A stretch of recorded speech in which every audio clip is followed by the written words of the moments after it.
Welcome to Pete and Hannah's Watch List. I'm your host, Pete Mitchell. I'm here with my great co-host, Hannah. Hello, people. Hannah, we're here today for a special episode of AFI Top 100 10-year visited. We've come to number 1. We've done 100 of these episodes and also a couple of Extras extras in along the between. way. So over 100 now for AFI Top 100, and we've come to the end. But before we get on to the episode and what movie we're going to talk about, I wonder what it is. Let us tell the viewers and the listeners what they should do.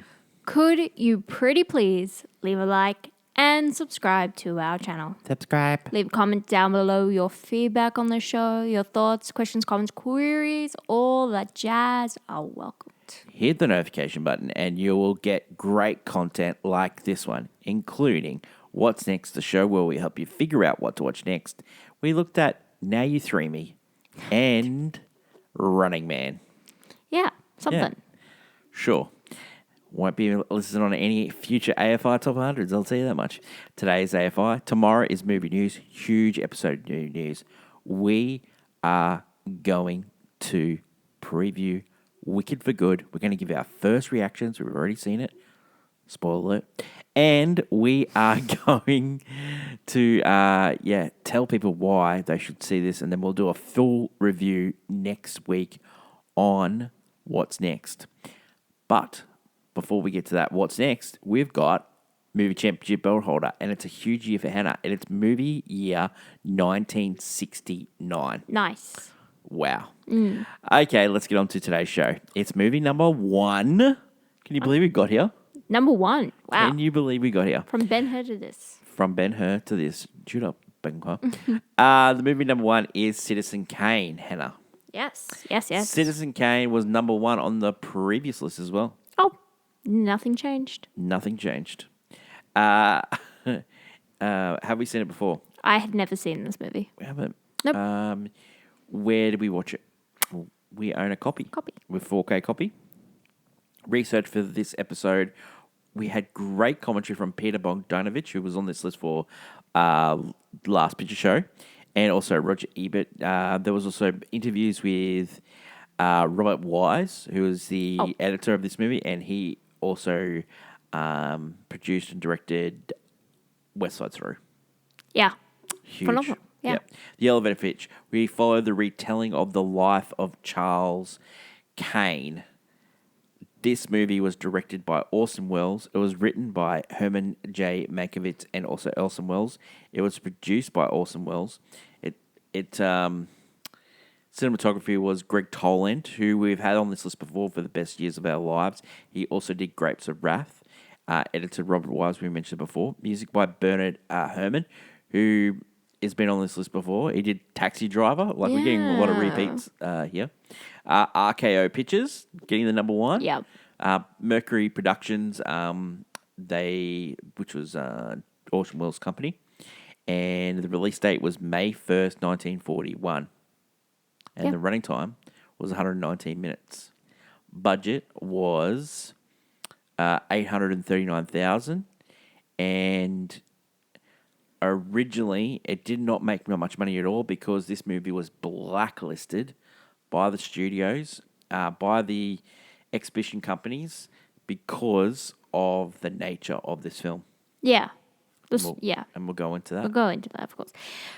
It's got a lot of history with it. It's got a lot of history. Let's talk about the highest-grossing films of 1941. Yeah. They Die With Their Boots On was number 10. Ziegfeld Girl was number 9. Men of Boys Town was number 8. A Yank in the RAF was number 7. Caught in the Draft was number 6. Philadelphia Story, which we've had on this list. Number 5, How Green Is My Valley, which is the best picture winner. Louisiana Purchase, Honky Tonk, and Sergeant York. Ah, yes. For Warner Brothers was the highest grossing movie. Remember, we're in the middle of World War II. Yeah. So that was one of the reasons why that is. Orson Welles. Let's go into it. Let's start off with the great man himself. He was huge on Broadway. Very highly successful. He was also huge in the radios. He did a broadcast of the War of the Worlds. Now, if you don't know, that's been made into movies since. was also made into a Steven Spielberg and Tom Cruise movie.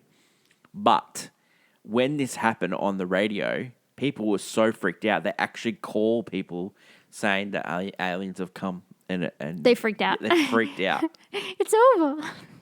They also did Mercury Theatre on the air as well. Wells was courted by Hollywood and ended up going with RKO Pictures. And the reason why he went to RKO Pictures, and this is the first time it happened since the silent era, he was given carte blanche. He was whatever he wanted to write about, whatever he wanted, who wanted to star in it. He did all the editing. He had final cut, all of it. The only people that had that were G.W. Griffiths and Charlie Chaplin. But they had lost that once the talkies had come in. So this was huge for RKO Pictures to do this. He got a 2-picture deal.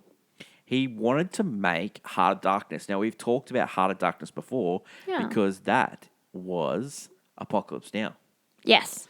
And so he really wanted to make this. And this is one of the reasons why Francis Ford Coppola wanted to make it, because Orson Welles wanted to make this. You got to remember, Orson Welles is like the auteur's auteur. Like, he's your director's director. He's your... Yeah.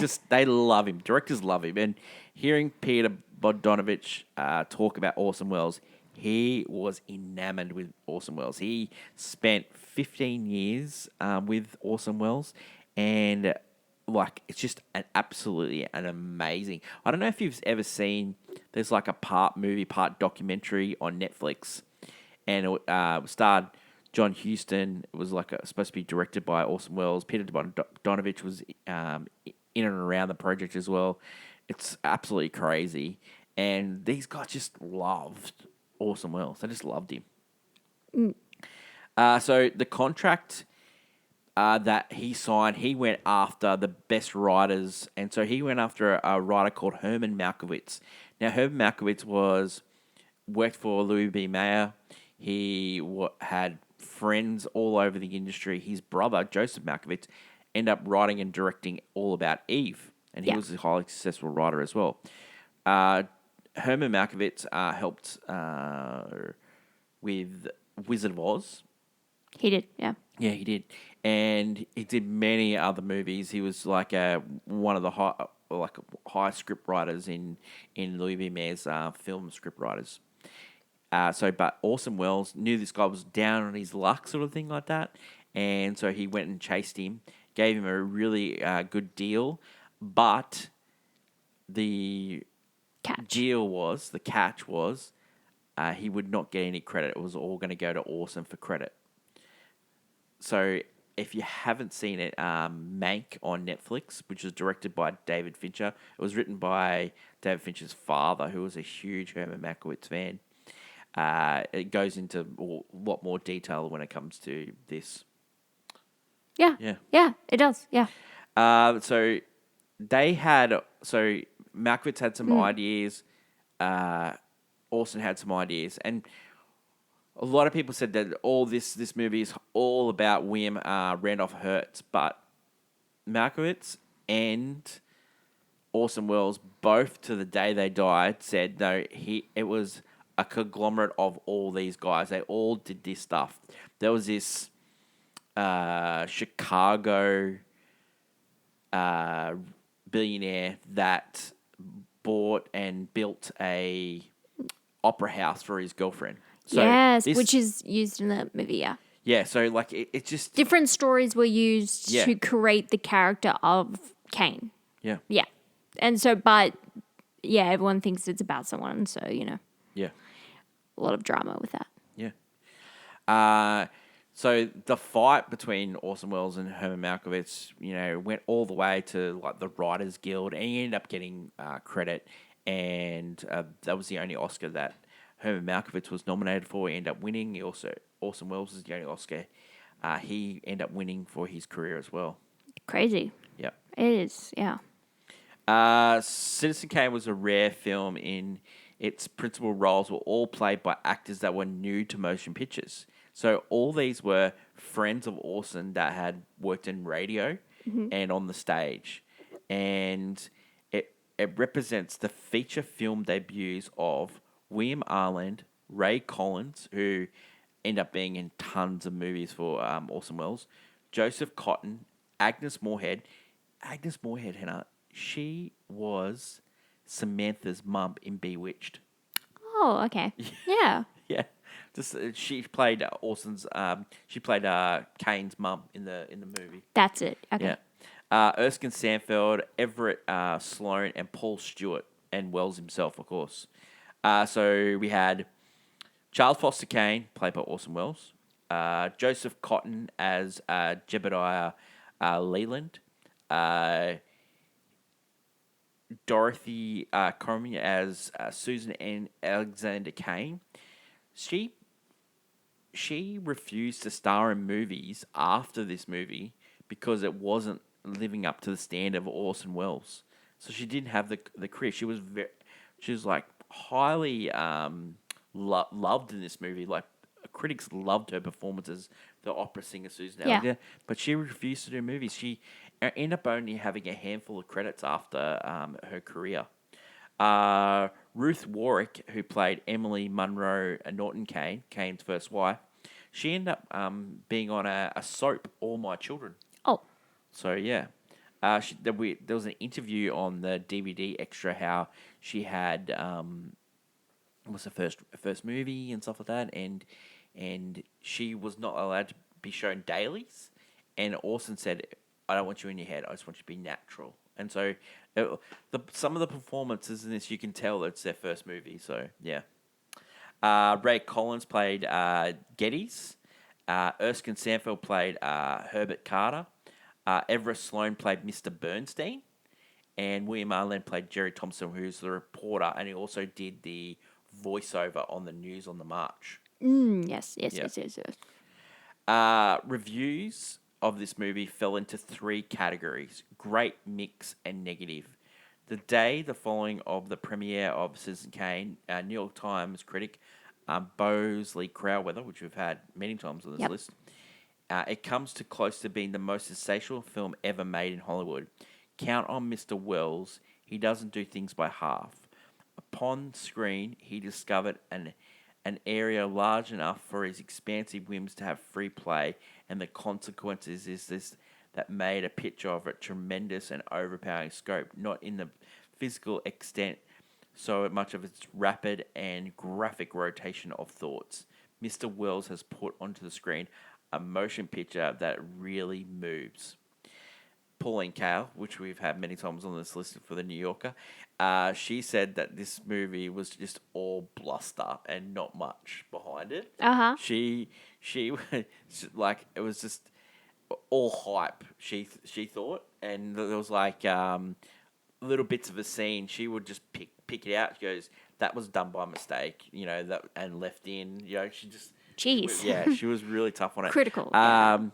Roger Ebert was a huge Pauline Kael guy, and so in the DVD commentary, he goes into Kael's thoughts on each scene. It's quite good actually. If you haven't seen or heard the commentary, it's pretty good. It is pretty good.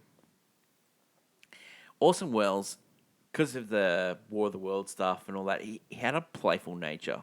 So when they started making the movie, he told RKO he was doing screen tests. But what he was actually doing was making the movie.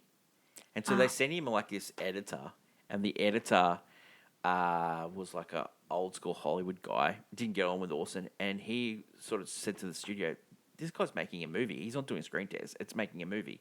So they sent him a real editor, a modern day editor, which was Robert Wise. And so Robert Wise, Orson Welles, and Greg Toland worked together into creating what we see on the screen. Greg Toland was a great cinematographer. He loved working with new directors because he said that new directors didn't know anything, and he would find that they had some great ideas that he could use. And so, first day on set, Orson Welles going around, okay, I want the light here, I want this there. He's setting up shots, and no one had the heart to tell Orson that that was the cinematographer's job. And so Greg Tolan was going around and going shh to, and no one telling. And then Orson later found out that that wasn't the job of the director; it was the job of the cinematographer. He was mortified. He was like, "I'm so sorry." Like, and Greg was like, "No, you don't know. Like, I learned some stuff. Like what you were trying to do here." Yeah. So they had like a really interesting relationship, and Greg Toland died really young and never got to work with Orson Welles again. It was a big regret. Oh, So just the amazing amount of people that worked on this movie, just absolutely brilliant. They got nominated for Best Picture. They got nominated for Best Director, Best Actor, Best Original Screenplay. They end up only winning Best Art Direction. Perry Ferguson, Greg Tolan got nominated for Best Cinematographer. Unbelievable that he didn't win because his cinematography was unbelievable in this yeah, film. no, it's incredible. Best film editing was also Robert Wise, and he didn't win for this as well, which is unbelievable because the editing in this movie is really good as well. Yeah. Scoring for dramatic picture, Bernard Hammond nominated, and sound recording didn't win as well. The makeup artist who did such a great job on this film, he couldn't get nominated because he was not a part of the union. That is crazy. Unfortunately, that is really crazy. Some of the rules that the Academy have, like you've got to question sometimes where we put so much credence into the Academy Awards. When it was just like for show. Yeah, It's a pompous show just to fuel egos. But yeah, it should have been recognized for craft because the makeup is pretty incredible. There's not a lot of movies that come close to sometimes when you have to age actors. And yeah, we're working with like older cameras, so you can get away with stuff. But to do it in such a way, it was really well done. So the three people that were responsible for it were Mel Burns, Lane Britton, and Maurice Siedelman. Yeah, But all uncredited because they weren't union people. sad. Yep. So there you go. We've gone into the critics. We've gone into the Academy Awards. Personally, I think they should have won makeup. They probably should have won editing. Cinematography. Yeah. Like cinematographer as well. Let's have a look at the Academy Awards of that year. So directing went to John Ford for How Green Was My Valley. John Ford, great director. Don't get me wrong. Citizen Kane, you got to remember. Citizen Kane. It was the first ever directing job from Orson Welles. I know, First ever. right out of the gate. Right so. ever. Like, you can think of, like, directors that have their first job. I just can't think of the just unbelievable right out of the gate. Like, Hit the nail on the head kind of thing. It just, can you think of a director in the last 50 years that has nailed a job? Was it like, was Lady Bird Greta's first one? Yeah, first or second, yeah. Yeah, a lot of people would say So Lady that- Bird's right out of the gate. Even though Quentin I do not like Tarantino, it. Reservoir Dogs. Yeah. Nolan had these. Okay. No, he had his. The one with the, can't remember, The Following? What was it called? Following, yeah. Yeah, I like that film. Yeah. I wouldn't say it's Spielberg had Sugarland Express, so he didn't. Jaws wasn't his first one. Question, yeah. Yeah, so even Francis Ford Coppola didn't have his first one. He had, it was Rain Dreams. Yeah, but I think we also got to remember, not only was this his first one, he was only 25. Yeah, he's only 25, but also a lot of people after it considered this his best work. Yeah. And despite the fact that he went on to make other films, Well, it didn't. he is it's no Citizen Kane. Because this movie got blacklisted by all the... So Yeah. he couldn't work with any of the studios. He had to work independently. Which is hard. A lot of the movie theaters Especially wouldn't at the show the movies. Yeah, of course. So, yeah, RKO Pictures tried to sue. They countersued. It was because it was about Randolph Waldorf Hortz, who's a huge paper baron. He had all these newspapers. He had friends in the industry. He was best friends with Lou B. Mayer, and he had political ties as well with Roosevelt. It's just Yeah, he just picked the wrong person to pick on, basically, and it cost him his career. Like, like it's an amazing, first movie. It is unbelievable. Yeah, and he should be recognized for that work. Yeah. So Greg Tolan lost to How Green's My Valley with Arthur Miller. What else we have? Actress in a supporting role went to Mary Astor for The Great Lie. Mm-hmm. Joan Fontaine won for Suspicion. That's right. That's a Alfred Hitchcock movie. Donald Crisp won in supporting actor for How Green Was My Valley. Gary Cooper won for Sergeant York, so he beat Orson Welles. He also beat Walter Houston. He also beat Cary Grant and Robert Montgomery. Maltese Falcon was up for awards this year as well. So and that's on this list, and it doesn't really get any either. Yeah.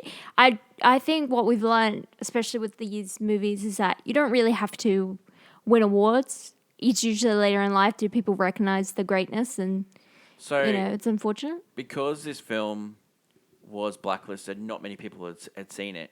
It didn't get notoriety until the late 50s.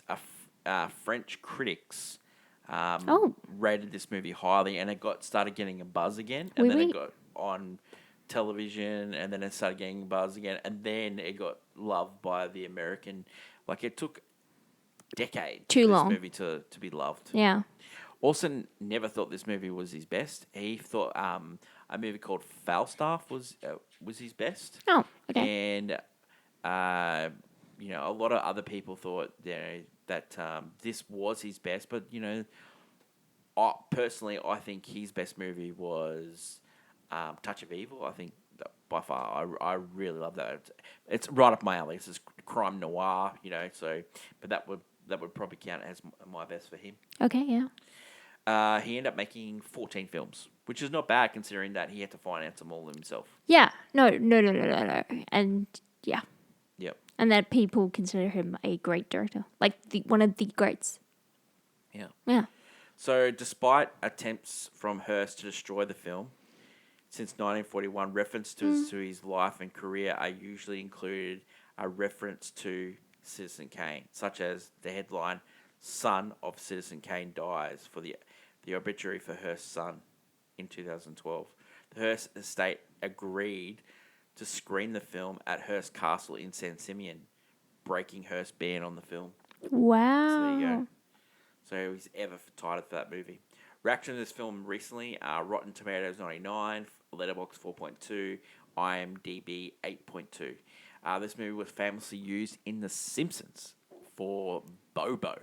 Yeah, what are your thoughts on that episode, Helen? Mr. Burns' backstory. When I was watching this movie, I was like, is this Mr. Burns, like, the Bobo, but, like, just the whole backstory. Mr. Burns was from this. And I was like, that's hilarious. Yeah, a lot of people use the Rosebud reference, or, I guess the line, like, everyone goes, oh, it's the Citizen Kane of movies. It's the, it's the highest beloved, rated, well-made movie of all time. And I've never understood it until watching this movie, understanding it. Indeed. Yeah. Hannah. So, Yes. clickbait. Every Hoo-ha. Thursday we do a segment called Hot Take Clickbait. Yep. Last week we gave our early Best Picture predictions, even though Oscars don't really get it right much. We've noticed. Hannah, your hot take. Oh, yeah. Yeah, I don't care so much that this might get flack. Look, this movie is This what... might get flack. Yeah, I know. This is bad, but I don't care. This movie is like a very frustrating puzzle to watch, and by the end of it, I am not satisfied, and I'm frankly annoyed by this film. Wow. This, I was so confused when I started watching this, and I think it's my absolute dislike for non-linear storytelling. You don't like it. I don't mind it. It has worked. Pulp Fiction works for me. But it works. I don't know how it does, but it's well crafted. Yep. All these stories intersect, and it's like, oh, you get the full version by the end of it. Mm-hmm. However, this film in particular uses the technique of, discovering people who tell you another part of the story. I don't mind that. But sometimes there'll be added stories throughout that go a little bit back and forth. Yeah, well, how can you trust the narrator? The narrator, yes. And also, I do not care for this character. I don't know how they do it, but they try to make the Kane character, the Citizen Kane, larger than life. Charles Foster Kane. Quite literally, they film him from the ground up, so you kind of look up to him, and he's this towering figure, and his ego is huge, and no one really understands him, and that's the whole thing. I just don't care about this guy by the end of it. We looked at the rest of this list, and it's important. This got an Oscar for its writing. Yep. I think it's the weakest part of this film. Yep. I look at the last two films we had, Godfather and Casablanca, and I'm like, script, banger. Whoa, they're great, phenomenal. And I don't even like Casablanca. I just find that it's frustrating to watch this movie come together by the end of it because I just don't care. Yeah. I'm just frankly over it by the time it's done. This movie was a takedown.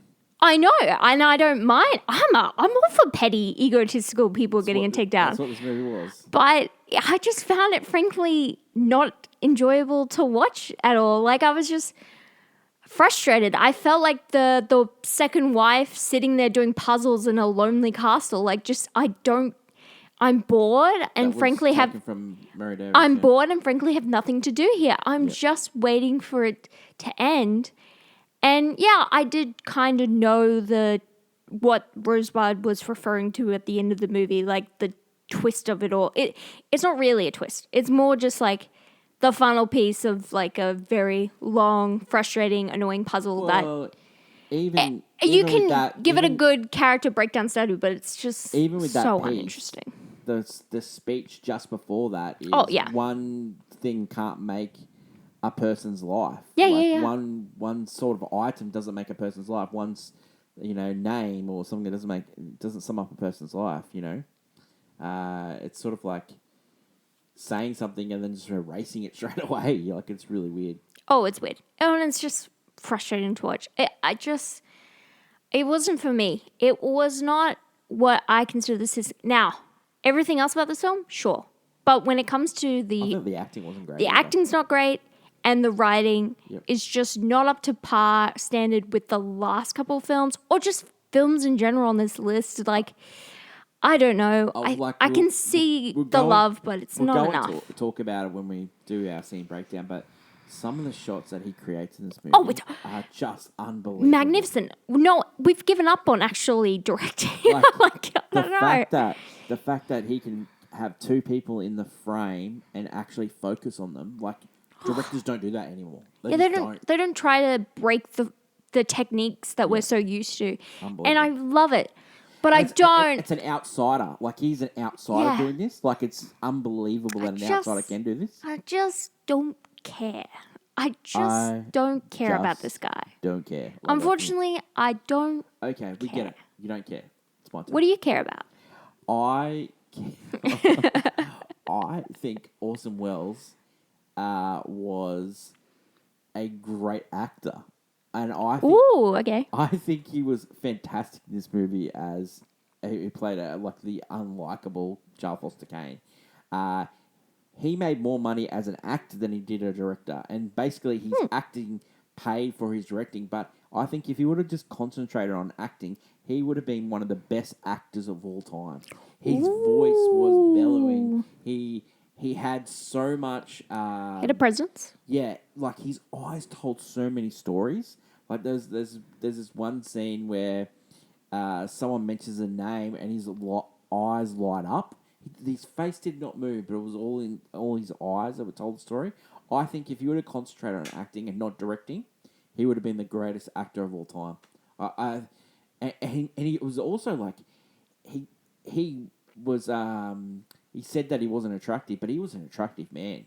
And I know he works, Like he said that he had more makeup on him as a 25-year-old than he did as a 70-year-old. Okay. Like that, he was so self-deprecating like that. Mm. A lot of people thought he was pompous and perfect for this role, but he wasn't. He was like a real jokester. He liked slapstick comedy, and so yeah, I think Orson Welles would have been one of the greatest actors if he'd have concentrated on that. But sometimes you want what you don't have, you know.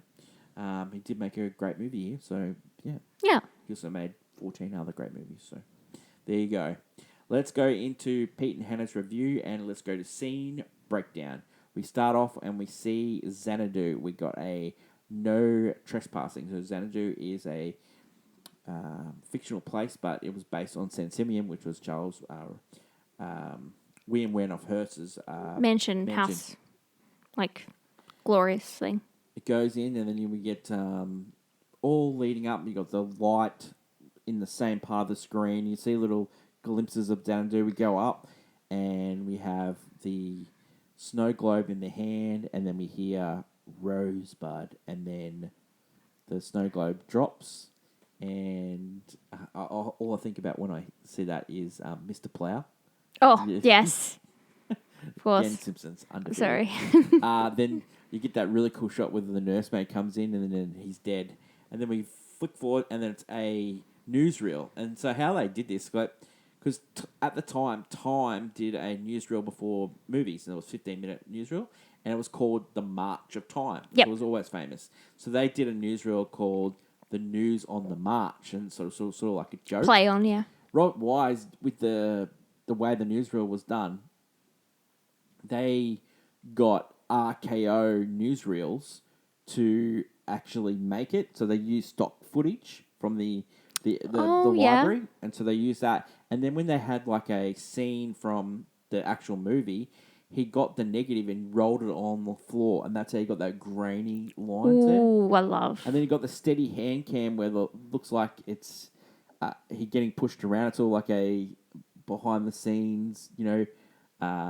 Look. Yeah, like you know, he got papped, you know, like it's paparazzi, yeah. So the distress film, which was cool. So McCormack was the billionaire that Chicago Opera House, and Hearst was based on Xanadu, Sam Simeon. The fact that he's coming up with all these ideas, like this scene, because all this wasn't in the script. It was scripted that it was going to be a newsreel, but he came up with the ideas of like how to put it together. Yeah, and it was like little slices of the life that we were going to see in it. Because handheld footage wasn't used in movies, and a lot Oh of people yeah, now no. use handheld footage. Of course, of course. It, like having that handheld footage made it look like it was stolen. Yeah. It's interesting. So all this newsreel footage, like Kane was accused of being a communist. He was also accused of being a fascist. He often supported The scandal, yeah. Politicians that failed. He became a failed politician. He struggled after the Great Depression. He didn't predict World War II. He said that they wouldn't fight. We see the ex-wife, Susie Alexander. And then we finally hear from the newsreel reporter. And that newsreel reporter is Mr. Thompson. And that's supposed to signify the audience. The first shot of when the newsreel finishes and you hear that darkened room and there's just a light coming through. Oh, yeah. That was sort of like the test screenings. Yeah. But which would end up using the first footage that Greg Tolan shot. That's funny. And they came up with the idea, okay, we need to find out what Rosebud meant. So he went to the library and he started reading, and then we get the first flashback. Yeah, which is when he was young. Yeah. So, no. The first flashback is of Mr. Thatcher, and so like the way it's told, like it's Mr. not Thatcher's story. It just goes boom, boom, boom, like it's like tennis. It goes like when Thatcher's dealing with the will of his mother, and then it goes with with Kane's mother, and then it goes back to when Kane's a child, and this is what I'm talking about, where it would jump to important parts rather than say be a linear start to finish story. You get there's that shot where he's at the boarding house where you've got in the background you got Foster Kane playing on the Rosebud. Yeah. And Sled. Then you've got in there you've got the camera coming back, and then that table split apart and came together, and you see the hat sort of wobble. that was to signify like the cameras come back through, and there's 3 of them are sitting there, and you sort of got the kid in the background. You can see the kid It's perfectly. so good. It's so like it's amazing. They do this many times throughout the film. And, like, it's that so conversation is really So unique. the conversation is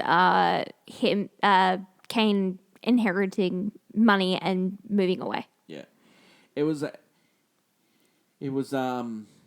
sort of off-putting to audiences because there was no cross-cutting, so there was no like from your perspective. It was like you were getting like 360 The whole story. time. Yeah.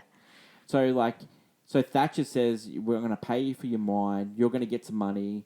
We're going to look after your son, and then we're going to put some money away. And then at 25, he's going to get money. The funny thing is the father saying, no, I can look after the son. No one can tell me that I can't look after my son. And then when he hears about the money, he's like, oh, well, maybe, oh, yeah. I don't know. Okay. All this is one shot. So then she goes outside. Looks through the window, then goes outside with Mr. Thatcher and the husband, and young Charles comes there. That's all one go. Like, it's unbelievable. Yeah. Like, you've gone We're through... doing a one-er. Like, yeah, doing the one-er. Like, it's used so many times. So really wonderful. So you get the first look at Rosebud there, the sled, which we find out later. Which he uses to bash in.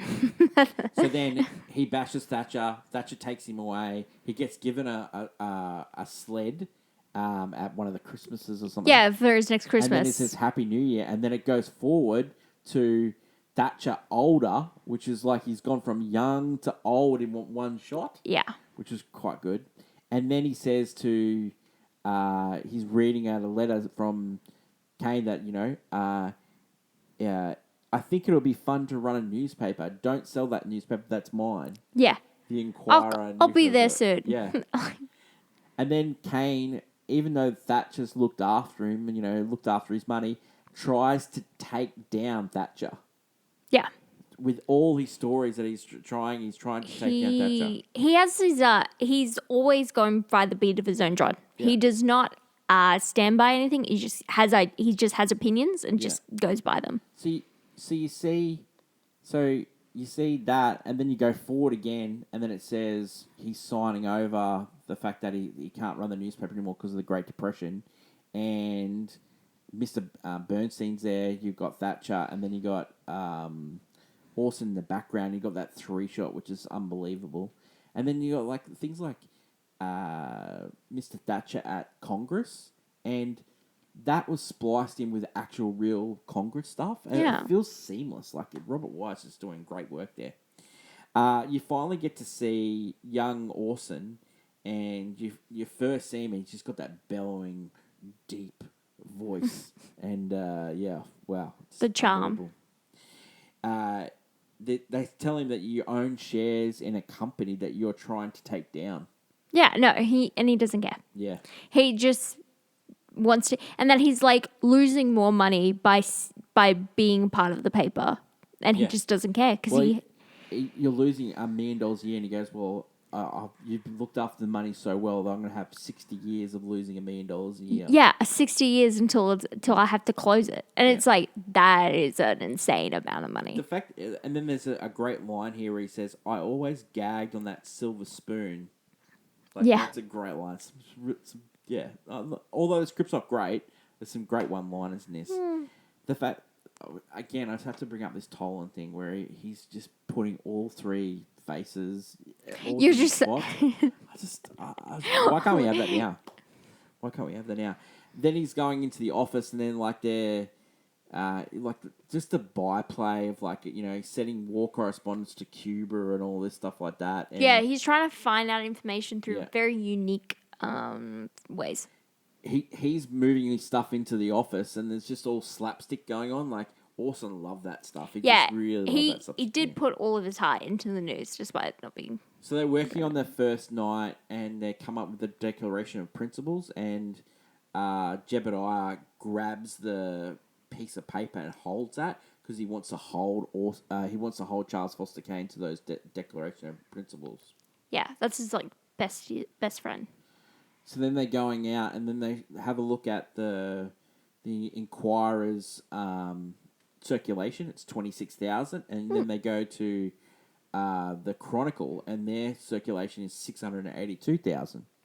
And they see a picture of all the famous writers that are working for the Chronicle, and that picture goes from a picture and turns into real life with Charles Foster Kane walking by. He's hired all those writers because they've turned the Enquirer's circulation from 26,000 to 800,000. Yeah. It's one of the greatest shots. They do that. They do that a few times. It's like later on when he's found cheating, that the building becomes a photo. Yeah, yeah. It's just it's really well how they do that. Orson, when he's like, all these things that he's doing, he just thought he was normal, but he wasn't. He was abnormal.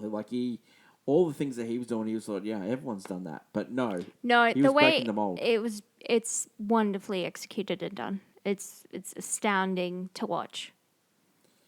When people first started seeing this movie, and his friends started seeing this movie, they convinced Orson, you should stop. You'll never beat this movie. And that's what I'm saying. He was trying all the time to beat this movie, but he just, in people's eyes, he just never could beat it. Yeah. Okay. Yeah.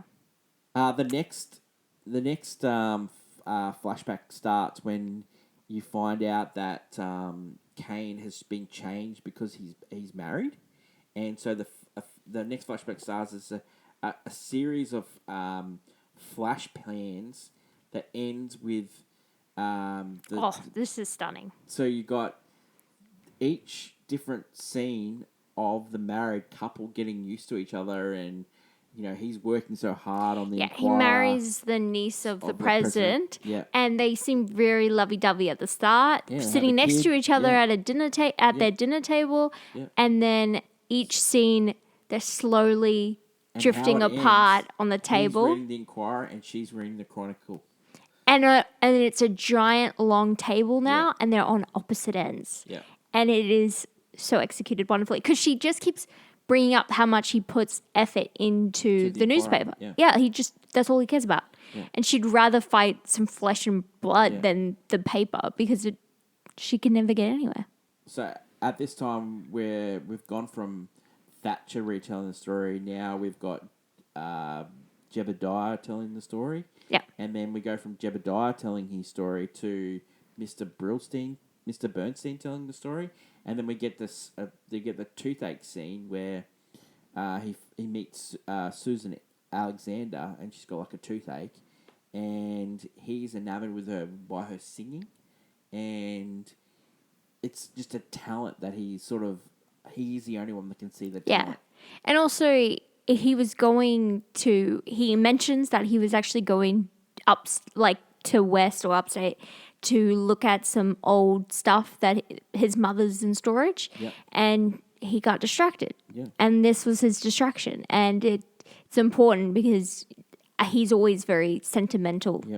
Kane, he's a very sentimental man, so So then the next scene is he's running for governor, and then you get the famous scene where Orson Welles playing Charles Foster Kane. He's in front of a big poster that says Citizen Kane.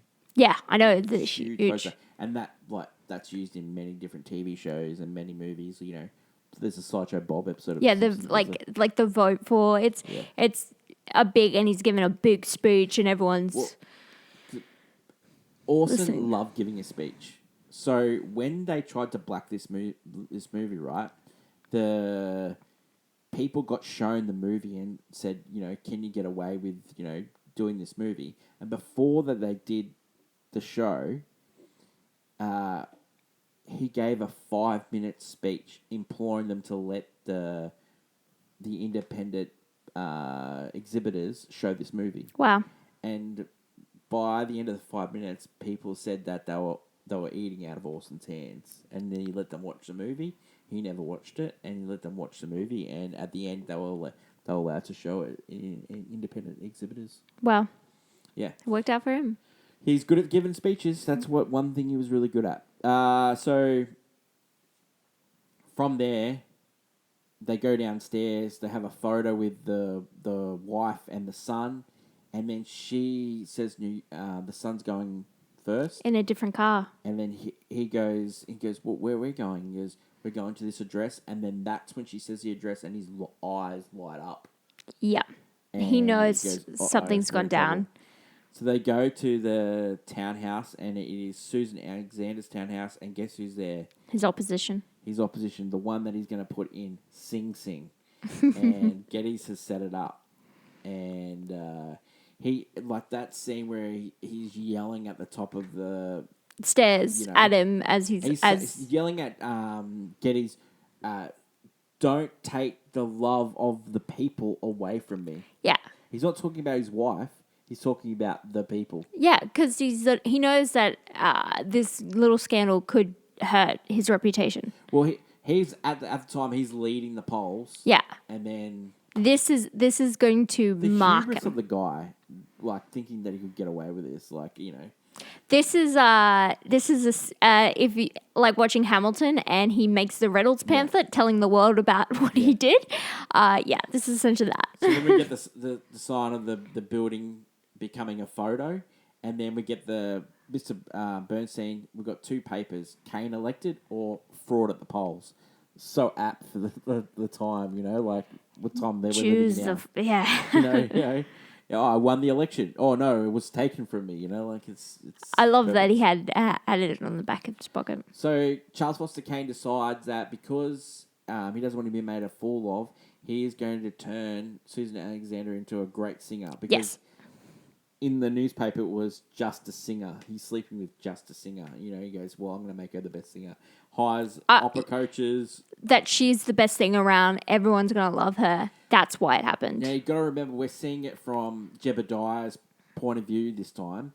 And later, we see it from Susan Alexander's point of view. So we're getting two different point of views here. Of this moment. We're seeing this all from Mr. Thompson's point of view, which we are supposed to be as the audience. Jebediah doesn't have the heart to write a bad review and gets drunk instead. And so then Charles Foster Kane finishes the bad review and just absolutely lambasts him and sacks Jebediah because he couldn't go through with the bad review. Yeah, because she is not, the greatest. But, they made her to be a big star and she's going to be a big star. She hated it. She absolutely hated it. She didn't. And she tries to kill herself. And then he creates Xanadu. He creates Xanadu. Xanadu. And that's when we get her. They getaway home. She's ended up painting puzzles and stuff like that. Yeah, because she has nothing to do because she misses the life in the city, but she didn't want to be a singer. She made that abundantly clear. So we get Susan Alexander telling this story, and we get her telling the story of when she finally breaks free.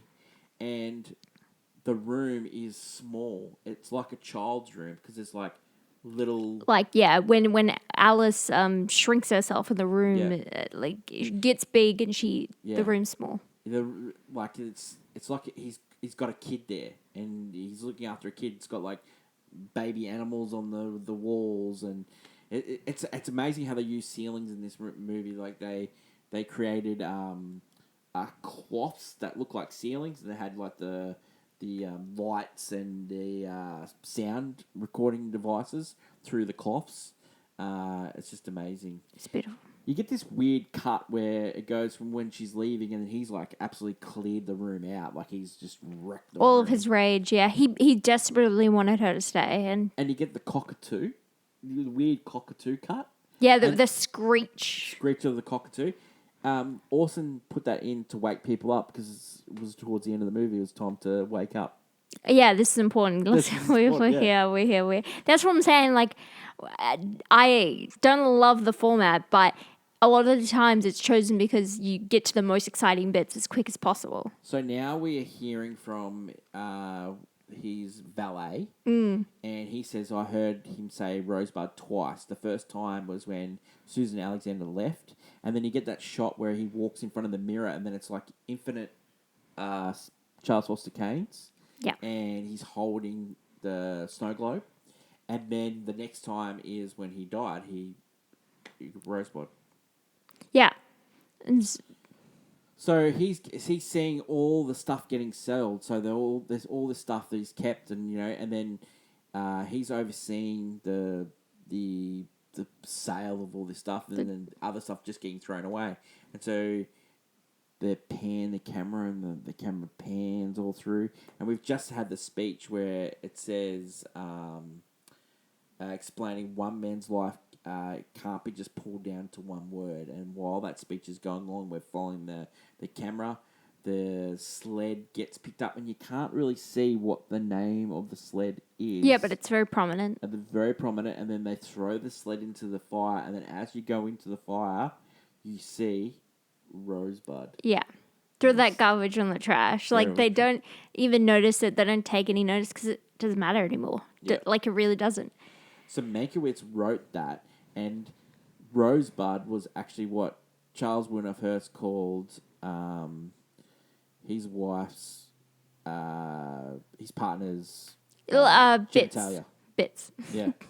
So, and Orson wasn't happy with that. He was not happy with that at all. But, it worked as a device to draw audiences in. Steven Spielberg bought a sled with Rosebud on it. And they asked Orson Welles about that. And Orson Welles goes, I thought we burnt that. There was more than one. Awesome. The credits are at the end of the movie and not at the start. The only credit at the start was Mercury Pictures by Orson Welles. This is how much power this guy had. And at the end, they came up with the actors and their names. That was never done before. That was cool. That was cool. Yeah.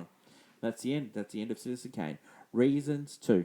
Oh, it's one of the, important directing films of all time. Like a director's directed movie, a tour de force. So, like, I will say, like, it looks stunning and amazing, in a very unique way. And it's important to film history because, the guy had to work for this. Like, he was given all this control and he did use it for good. Yeah. Like, he made a picture that was important, that did something. And all directors want that final cut. And that's what people want. Like, they look up to him because he got to have his say and he did something with it. He didn't just lie down for people. People try to take away his picture. He didn't. They fought for it. And it shows. That's why people love it. And I understand that. Reason not to. Acting is not very good. The acting, like the story itself, like, if it's not this character of Citizen Kane, they try to make him mysterious and interesting, but he's kind of a loser. Like, he doesn't really have a path to follow. Again, they're trying to take down William I know, and he's kind of a loser. And it's just not the most enjoyable film to rewatch. Does this deserve to be on the list? I think yes. Yes, it does. Well, it can't be high. Does it deserve to be lower? Yeah. Yeah. Unfortunately speaking, this is a director's director movie. I don't think it will appeal to every single human. Would you recommend people to buy this movie? Oh, film collectors, 100%. Yeah. I think this deserves to be in your collection. Whether you watch this once or never again, I think it deserves to be in your collection. Is this movie watchable? This movie is definitely watchable. Would you watch this movie again? But would I watch it again? No. Frankly, never again. I probably won't. For this one? This is hard. Because I think objectively what the film is important and impactful. Yeah. But I just don't like the film. I don't know. What are you going to give it? I don't know. What are you going to give it? I think it's an all-time classic because it is cinema history, and from this we get a lot of techniques. But I'm more than happy to call it a banger because it has to be a minimum of a banger, I think. Yeah, no, I wasn't. Yeah, I don't want to call it all-time classic when I just find that it lacks a quality. Well, let's give it a banger. Oh, it feels like we're hurting someone out there. It feels like people roll in their graves, but... Well, I don't... so that's the end of the episode. Yeah. And we're going to give it a banger. And the reason why we're going to give it a banger is, next week you're going to find out because we are going to redo the AFI Top 10 Year Revisited the list. We're going to do it from 100 to 1, and it won't be in our top 10. Spoiler alert. Spoiler alert, yeah. So it can't be an all-time classic. You are correct. There you go. Yeah. Always good. Okay, so all those people that have followed along from 100 to 1, well done. You've made it to the end. We've made it to the end as well. It's been great enjoying this cinema journey. It doesn't end here. We're going to do the ranking episode. Then we're going to look at the movies that were on the first list but didn't make the second list. And then we're going to determine if they should have made the second list. And then we're going to look at movies that were nominated for the AFI Top 100. I'm going to choose 5, and Hannah's going to choose 5. 5 movies that were nominated but didn't make it to the list, and what we think should have made it to the list. And then we're going to nominate 5 from Hannah, 5 from me, that are from the Last 2007 to 2025 that will be considered for the list. And then we're going to do a whole new list with those 5 movies Hannah and I have selected that were nominated for the first time, and 5 each of nominations from things. So we've got another, we got content. We've got another 25 episodes there. We'll find more ways. And then we'll finish the AFI Top 100 10-year revisited train with a draft. So that'll be the end of that'll be the one. The best of the best. Best of the best. That is my lovely co-host, Hannah.